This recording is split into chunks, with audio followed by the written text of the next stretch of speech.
వచ్చేటప్పుడు మనం తీసుకుని వచ్చాం, ఈ టికెట్ జన్మని టికెట్ తీసుకొని వచ్చాం. మరణం అనేది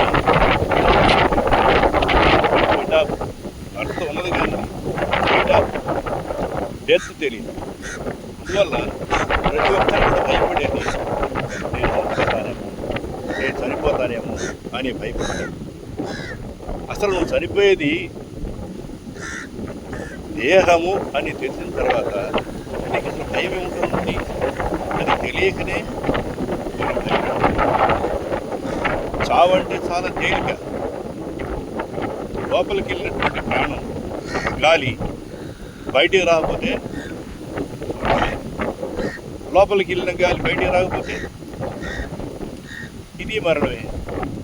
లోపలికి వెళ్ళటం బయటికి రావటం అది నీ చేతుల్లో లేదు, పరమేశ్వరుని చేతుల్లోనే ఉంది.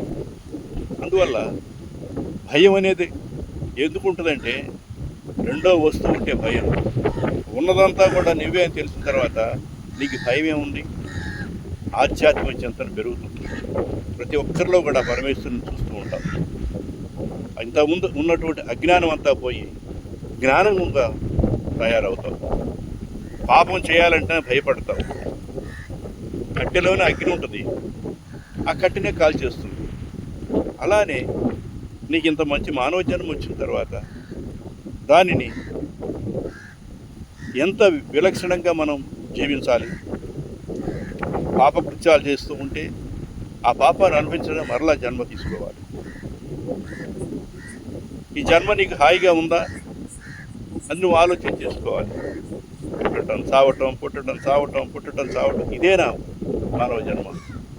పునరపి జననం పునరపి మరణం, పునరపి జననీ జఠరేసేనం, ఇక సంసారే బహుదుస్తారే, కృపయా పారే పాహి మురారే అంటుంది భజగోవిందం. అందువల్ల భయం అనేది నీ పెట్టుకున్నదే కానీ నీకు ఎప్పుడైతే అవగాహన కలిగిందో నీలో చక్కనటువంటి అందమైనటువంటి జీవితాన్ని అనిపించడానికి అవకాశం ఉంటుంది. దీని మీద స్వామి సుందర చైతన్య గారు రచించి పాడినటువంటి చింతపాట. బ్రతుకు ఆశ మరణ భయము తొలగిన వారే మహాత్ములు.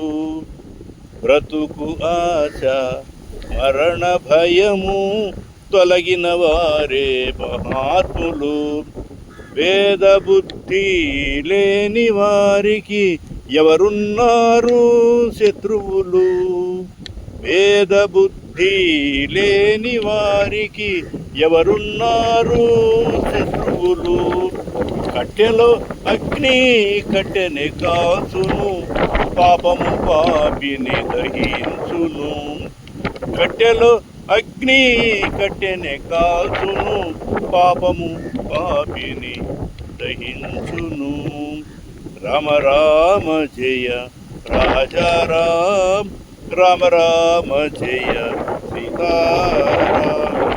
రామ రామ జయ రాజారాం, రామ రామ జయ సీతారాం. రామ రామ జయ రాజారాం, రామ రామ జయ సీతారాం.